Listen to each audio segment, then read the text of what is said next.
people are coming together for a very solemn occasion, but it's inevitable that there'll be significant conversations in the margins of that event. That is always the case when world leaders get together, and of course we'll all wait to see what some of the outcomes of those conversations are, because we're living in a moment when the world is incredibly turbulent. So this funeral has a significance over and above the extraordinary, awesome significance that it already has for Catholics. It's time for WTF, the week that finished. I'll look back at a busy news week with our esteemed panel of political big brains. Today, that's the former Conservative Cabinet Minister Penny Mordaunt. Hello. Hello. And former Labour frontbencher Jonathan Ashworth. Hello there. How are you? I'm good. I'm in the studio today. It's nice to be here. I know. It's the great privilege of our lives. Penny, how are you? I'm very good, thanks. Very good. The sun is shining. The sun is shining. I mean, the number of times today that people have been talking about the funeral of the Pope and all of the very many different customs that must go into that, they always seem to mention your great moment with the sword. So I'm sure you've had a lot of that in recent days. Yes, and I don't envy the poor person doing the seating plan for this massive event. I think it's going to be very difficult. No, yeah, we've literally just been hearing from the former British ambassador to Ukraine on quite how difficult that will be, and I also don't envy them. But we're going to start by talking about something that is also semi-delicate, you would say, which is the upcoming reset in relations between the EU and the UK. So the Times is reporting today that the Home Secretary is coming around to the idea of a youth mobility scheme with the EU, conducted along a one-in, one-out policy. It comes as the Chancellor, Rachel Reeves, says Britain's trading relationship with the European Union is more important than the one with the US. John, I wonder if you can throw some light on this for us, because this seems to be one of those classic political issues where actually everybody knows that it's something that the government is considering, and yet you do have the difficulty of having cabinet ministers like Steve Reid, the Environment Secretary, on Times Radio this morning, saying that there were no plans for an EU youth mobility scheme, which to listeners might sound like a denial, but to seasoned politicos like you and Penny, you will know is absolutely not a denial to say there are no plans. That's an awful phrase, no plans, isn't it? For those of us who have been around in politics for like 100 years, like myself and Penny, I hope she's not offended by me characterising it in those terms. We all know no plans has a particular meaning. Look, I'm really in favour of some sort of youth mobility scheme. I was a Remainer, so I'll lay my cards on the table. But I do think there is something about giving the opportunity for young people to be able to travel and for a limited period experience, earn a living, be exposed to life in Europe, and in return that would mean Europeans coming to the UK. So long as this is time limited, so long as there's appropriate restrictions and enforcement of it, I think it can only be a good thing. Look, I've got the advantage of not being a frontline politician anymore, so I can speak about these things in more forthright terms. But obviously, any Labour cabinet minister is going to have a degree of nervousness, because people are going to think it's a backdoor route to exploiting the immigration rules. But as long as there's proper enforcements in place, I think it's a good thing. Yeah, I mean, Penny, what do you think about that? Because one of the things that Steve Reid did when he was asked about this was to say there are no plans.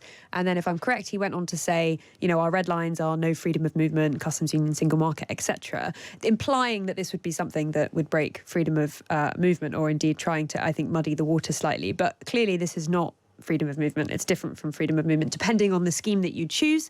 And I wonder where you think your party is on this, and indeed what your opinions on a youth mobility scheme is. So look, I think one of the things the government has to consider is it's got to get quite a lot of people in Britain into work. It's got to do that to make even the quite modest welfare savings that it's planning. So that would be a factor. But I was on the opposite side of the argument to John. I was a Brexiteer, but I had always hoped that the things that were of value to our citizens and also to EU citizens, but we'd had to give up to gain those regulatory freedoms, would gradually be reintroduced, because they were a win-win for both parties. But we've got to do them on their own merit. So, for example, the notion that European security can only benefit from British amazing tech innovation and defence leadership if it's also accompanied by a load of fish, I think is a nutty position to hold. So let's look at these things on their own merits. And if it is in our nation's interest, we should do it. But we've got to look at our own employment challenges as we do that. I mean, John, fish defence. We wrote a story in the Times earlier this week about a good story for the government on the face of it, right? The idea that British firms are going to get access to that new £150 billion EU defence fund, but that there might have been a softening of stance. Yeah, and that's a very, very fair challenge from Penny. And one of the look, I was a Remainer, but I've always been a pragmatist in my approach to politics. If there are flexible arrangements that you can agree to and negotiate, then you should go for it. And that on a youth mobility scheme, that suggests to me that is that's exactly the sort of flexibility that Brexit was supposed to deliver, and let's see what we can get to. But also, you've got to be, let's make no bones about it. When you're in a negotiation and you're negotiating with another power, another economic power, you've got to think about your different points of leverage, and that is why they're going to put all these different things on the table, and you've sometimes got to get a deal on different issues. Penny is absolutely right. You want to look at the ins and outs of a particular issue and what is inherent to that issue.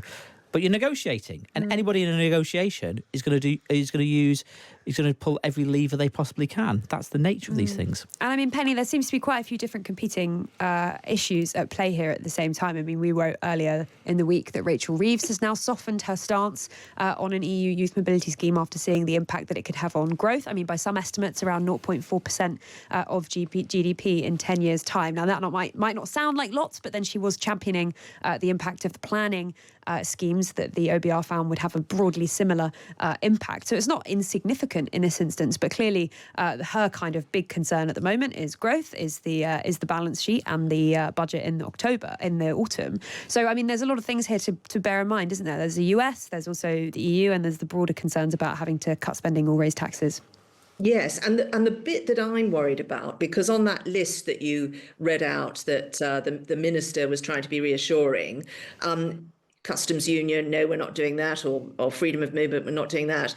The other thing we've got to watch is regulatory realignment. So the worst position for us, having left the EU, is to not get a trade deal with the US and to be hoovered back into the regulatory orbit of the EU.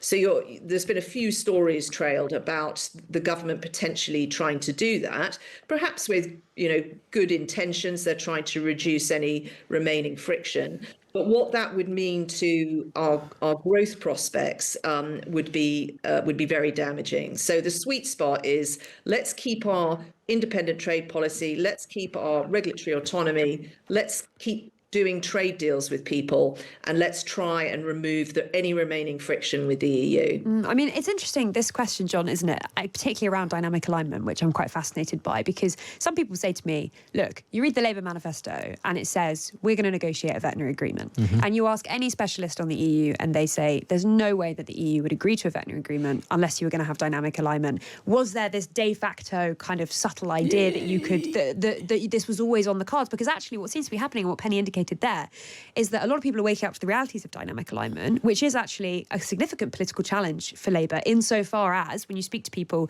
there's going to be votes multiple times a year on the floor of the Commons about following EU rules, and they're not really votes because MPs are going to be expected to follow them. And you'll have Nigel Farage, you would imagine, bobbing and saying, this is a capitulation. No. It's not necessarily a zero-sum game on some of this.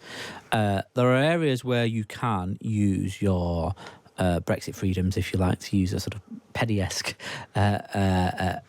framing. Well done, John. Glad to see you. I'm always looking for a Penny-esque framing in our discussions, Penny. There are those opportunities, like in AI, where we are not in the same position as the EU. But we've also got to be realistic. I mean, the EU sets regulatory standards which are used for big parts of the world, whether people are in the EU or not. If you go to the United States, right, you will often have to click on that annoying thing that comes on the internet about accepting cookies or whatever, because they are following an EU set of standards, right? Because the EU has people know that the EU sets a certain set of regulatory and safety standards, which in many circumstances is considered to be a good signal of the right approach and so on. So what you've got to do now that we're not in the EU is look at the right places where we want to align and where we want to and where we can differ. We will differ, but we've got to accept that, the EU will set standards which are accepted beyond the EU's borders. That's just the nature of the modern world. Okay, well, stay with us because we'll be talking about that and more after the break. And coming up at 6, we'll have your full briefing of the day's big stories. But first, we'll continue our look at the week that's finished. This is Lara Spirit on Times Radio in association with NatWest Cushion. Times Radio Market Watch in association with Saxo. Listen to Times Radio throughout the day and hear all the latest financial news from all the global stock markets. Get insight, analysis and up-to-the-minute information to help you get the most from your investment portfolio. Times Radio Market Watch. Throughout the day, every Monday to Friday in association with Saxo. Invest in everything in one place. The simple, low-cost way to invest in your future. Capital at risk. Download the latest edition of Off Air with Jane Garvey and Fee Glover. Available now on the Times Radio app.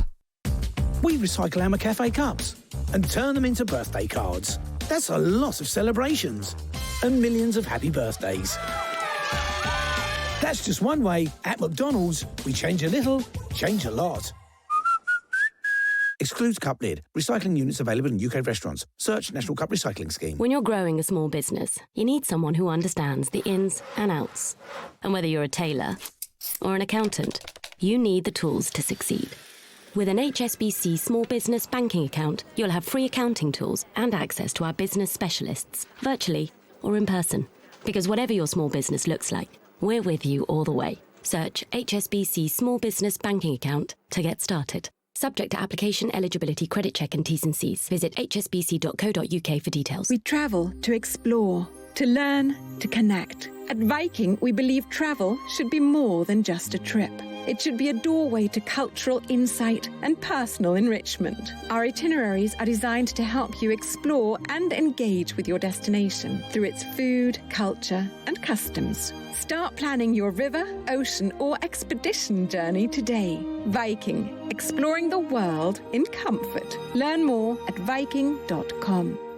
Risk lurks unseen in workplaces, but with the right safety gear, you're ready. Arco. Chance nothing. Find out more at arco.co.uk. Times Radio Drive. Now, some rivalry on the right returned to Westminster politics this week after Shadow Justice Secretary Robert Jenrick was recorded talking up cooperation with the Reform Party. I am trying to do everything I can to stop that being the case. Then life becomes a lot harder because the right is not united. And then you head towards a general election where the nightmare scenario is that Keir Starmer sails in through the middle as a result of the two parties being disunited. I don't know about you, but I'm not prepared for that to happen. I want the right to be united. And so one way or another, I'm determined to do that and to bring this coalition together and make sure that we united. Reform's Anne Widdecombe wasn't too sold on the idea on Times Radio. Absolutely not. I'm not teaming up with any losers. Reform is winning. Reform is at the top of the polls. We're fielding the most candidates in the local elections. We are winning. Why on earth we would want to join up with a bunch of people who squandered an 80-seat majority into an opposition landslide, I don't know. Penny, I'll start with you. I mean, Anne says there she doesn't want to team up with losers. Do you want to team up with her? Well, she's a national treasure, isn't she, Anne Lester? I mean, I've always taken the view in politics that everyone is actually a conservative. They just haven't realised it yet, which is why I've never had an agent, because no one wants to work with me. But no, I mean, the Conservatives have to, and I think this is what Kemi is trying to do with the time that she is taking to really think through the problems that the country needs answers to, is we've got to really appeal to the nation. And if we look at our electoral fortunes just through trying to appeal to an ever smaller slice of ourselves, we won't be successful in that. So I don't think you can do deals. That is not a compelling thing for the electorate. You have to put forward a compelling proposition. You have to show your communities that the candidates you're fielding are completely there for the service and the benefit of them. and that takes time. But there are no shortcuts or cheats to this. You have to do the hard yards, and that's what Kemi's doing now. I mean, John, one of the questions is you're laughing. Do you want to explain why you're laughing first, and I'll ask you a real question? I'm sort of giggling to myself because there's two things here. There is obviously, if you walk around Westminster and you talk to Tories and indeed the Reform MPs, and I mean, there's only a small handful of Reform MPs, but there is an increasing number of sort of Reform staffers about the place who are very cocksure.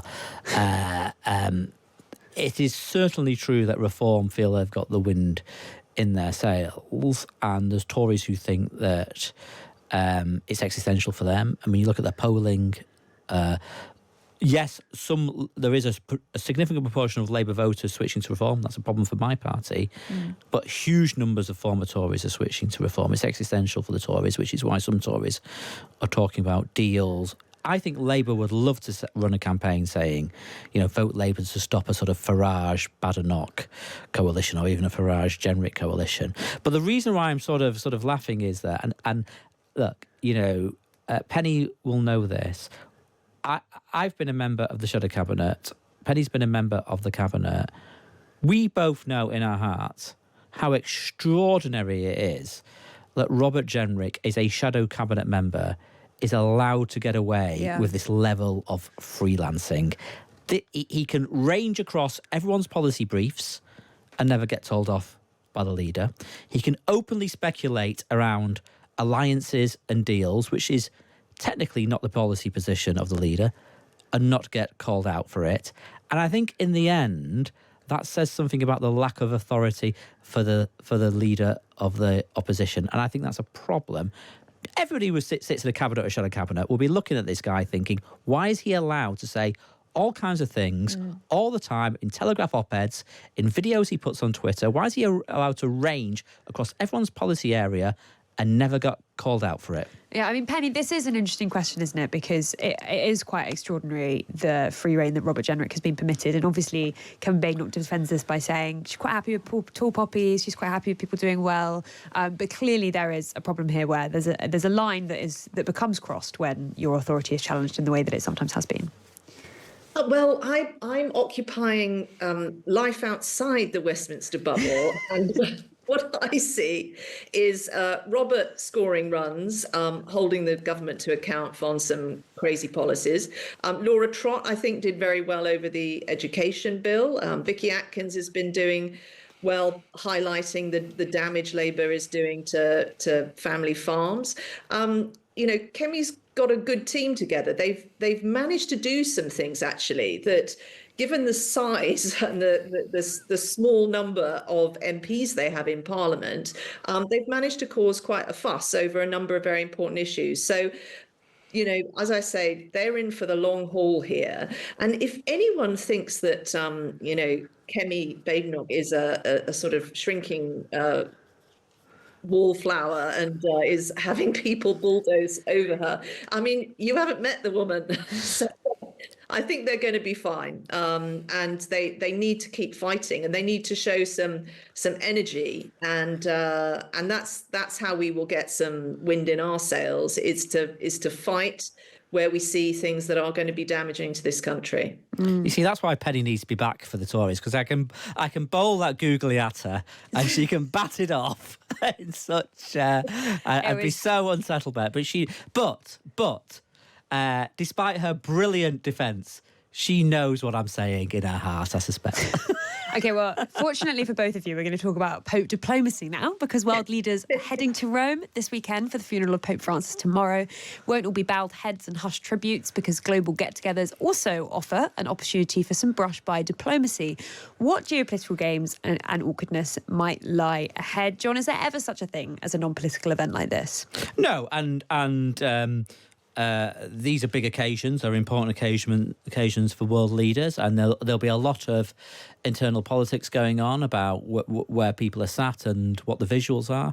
And obviously, I mean, I know it's becoming very predictable but a cliche, but wasn't Penny absolutely marvellous first class, and actually got the respect and the affection and the support of people across the political piece for her role at the coronation. I should just say, by the way, I've been never been commented on, but I'll just say it now because I've got the opportunity. There was a very famous sort of photo at the proclamation of Tony Blair, Gordon Brown, and Keir Starmer stood at the front, and that was my doing, because I was at the proclamation because unusually I was one of the few shadow cabinet people who was a Privy Councillor who was invited, and I got a call the night before from Keir Starmer's staff saying, we as staffers are not allowed to go to the, it's only Privy Councillors. Can you make sure that they're all the three Labour leaders, or two ex-Labour leaders and the current Labour, are all in place. So I was the person who manoeuvred them all into that place. Were you? And I'm actually stood behind them because I'm so short, no one can see me in the photo.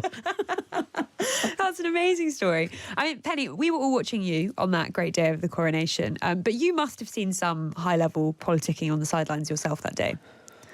Well, both the Accession Council and the coronation were incredible events with a lot of satellite events around them where people could meet. I mean, having heard John's story, I'm sure that the Vatican will be on the phone to him shortly, not this weekend. But I think there'll be some quite interesting things. I mean, one thing to look out for, actually, Trump is having a bit of a difficult time at the moment in the wake of his tariffs policy, and Ukraine isn't going terrifically at the moment.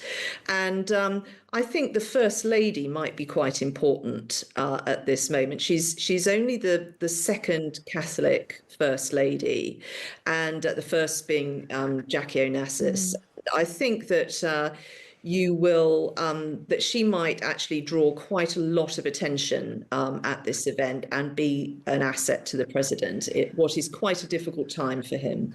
And I mean, John, it is a difficult time. I mean, Biden's going to be there, we expect, right? And it's going to be the first time he'll be in the same place as Zelensky since the Oval Office meeting in February that was very difficult.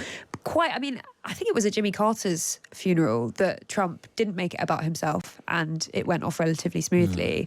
How nervous do you think the Vatican will be about that kind of politicking this weekend? Well, look, I mean, I don't think the Vatican will be nervous. I mean, the funeral of the Pope is an awesome occasion in the true sense of the word. Awesome.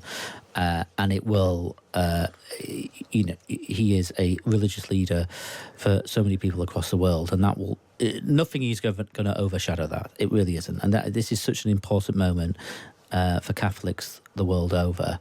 But look, these events, people are coming together for a very solemn occasion, but it's inevitable that there'll be significant conversations in the margins of that event. That is always the case when world leaders get together, and of course we'll all wait to see what some of the outcomes of those conversations are, because we're living in a moment when the world is incredibly turbulent. So this funeral has a significance over and above the extraordinary, awesome significance that it already has for Catholics. It's really interesting. I want to finish though with a story that I don't know if you love talking about, but I'm desperate to talk about, which is the most popular policy you would expect of the week, Penny, which was announced by the Liberal Democrats, who are backing fines for people who repeatedly play music out loud on their phones on public transport rather than using headphones, and they're called headphone dodgers. Is this something that you support, do you think? Well, I think this is, a popular idea that will not survive contact with the real world. I mean, I'm going to say something controversial. I don't know about you, but I have quite often got on the quiet carriage of a train to try and do some work, and someone has got on, the train isn't full, they could sit somewhere else, but they're having a loud conversation on their mobile phone, or, causing mayhem. And I sit there and seize about it, but I don't do anything. And I think that before we canter to the state to somehow police this for us, we all ought to get a bit more assertive and try and deal with some of these things ourselves. And there's probably some things that we can do to help that. Bigger signs on carriages or whatever, but come on, we've got a lot to sort out in this country, and I'm going against the polling, I know, but I think we should be able to take responsibility for some things ourselves. I'm not suggesting this, at 11 o'clock on a Friday night when you're taking your life in your hands, but I think on other occasions, we all could probably do a bit more to say, excuse me, would you mind awfully not doing that? What do you think, John? I'm kind of vigilantes for enforcing. Look, I'm sort of with Penny, really. I mean, it's annoying when people sort of break the sort of train carriage etiquette. Of course it is, but really, I just think there's more important things in life to worry about. I'm definitely with Penny on this one. Although I'm surprised that Penny doesn't sort of call them out. I'd have thought I can well imagine Penny sort of telling people off on the train carriage. From now on, Times Radio has spurred me into action. If you see Penny Mordaunt and you don't have headphones, if you're planning on not putting your headphones on and you see me in the carriage, run. Yeah, exactly. So. Brilliant. Okay, well that's all we have time for. Their fantastic insight into the interior lives of John Ashworth and Penny Mordaunt in that half hour. Thank you both very much for joining us. You're listening to Lara Spirit on Times Radio Drive, and we'll be back with you very shortly.